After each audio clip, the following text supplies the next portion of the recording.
So we've just heard about the levy there, which is looking to come back in January 2023. The government's looking at. So, what's your reaction to that, Darren? Look, the English language industry and the international education industry as a whole, in fact, are all pretty angry about the idea that the government's even considering it at this point. Yeah, it's just not a welcome cost or distraction at the moment as we're all trying to get back on our feet. What were you hoping for? That it would be sort of delayed another year, or what would your suggestion to the government be? Look, our first reaction is we got a week's consultation on it for a start. Every other consultation of any kind of significance they do 6 weeks to 2 months on. So they kind of try to slip it in really quickly on us, like a done deal. So, it's a typical government consultation, non-consultation consultation. Or as, I recall one government person once saying to me, some people confuse consultation with negotiation. It's a sham. So firstly, it would have been nice to have had longer consultation about it. Secondly, it would have been nice to have known to think that they would have had more consideration of the circumstances that we're in. We are recovering, and our sector, the English language sector, is recovering pretty quickly indeed, as we always suspected that we would. We hope we would. But that doesn't mean that we're in a good position yet. We've got 2 years of very little or no cash coming in to recover from.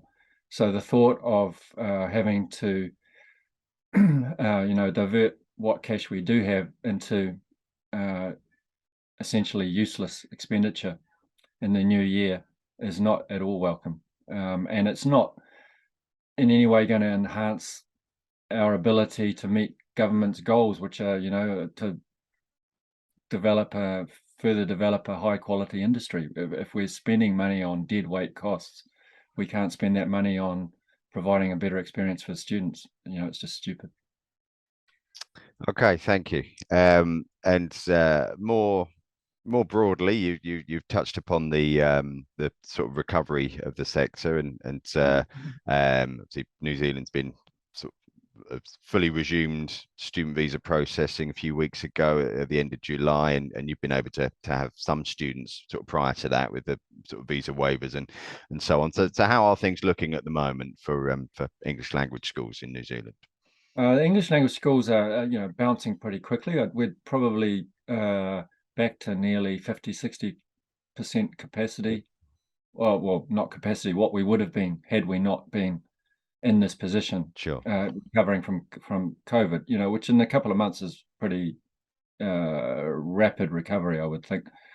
The issue is not whether we're going to get back near our numbers. We will if we can, supply all the resources that we can find, all the resources we need, space and staff and accommodation. Sure. Those are global problems. I know everybody's facing the same issues at the moment. And how each of us or all of us deal with it. Ideally, we'll all deal with it, and we won't anybody benefit from one country not being able to, supply their part of the market. But it's certainly a real challenge finding enough teachers, finding enough homestay, finding enough student residents, and even in the short term for some of us finding enough space to accommodate students in for classrooms at the moment. It's a new kind of stress, but it is stressful, but it's I suppose a positive one. Sure. Are there any particular sort of markets or source countries or segments that have come back particularly strongly for you? I don't know. I couldn't speak overall for the whole market because I haven't seen the nationality figures for English New Zealand, but I know in my own school, we're doing really well in Japan, Thailand, and Switzerland at the moment. But I would have to say, actually, I was just remarking to colleagues today, we probably have literally our best nationality mix ever. All right. In the last 20 or so years. That's not ever, but in the last 20 or so years, we probably have our best nationality mix. Not the most nationalities, but our top percentage is about 16%, and we've got 20 different nationalities in the school this week, which from a cold start in July is not too bad. Yeah, very good. Beginning of July, we had Chinese and Saudi, and we've gone from that to pretty good mix across the world. The only one that's really lagging, I suppose, at the moment relative to our normal numbers would be Latin America, where they're having a little more trouble with both flight connectivity. They're expensive, what few flights there are, and immigration has been a little bit tougher on some student visas. The visa waiver students can still get in, but there are not as many of them coming from Latin America, and student visa students are having a few more problems. Yeah.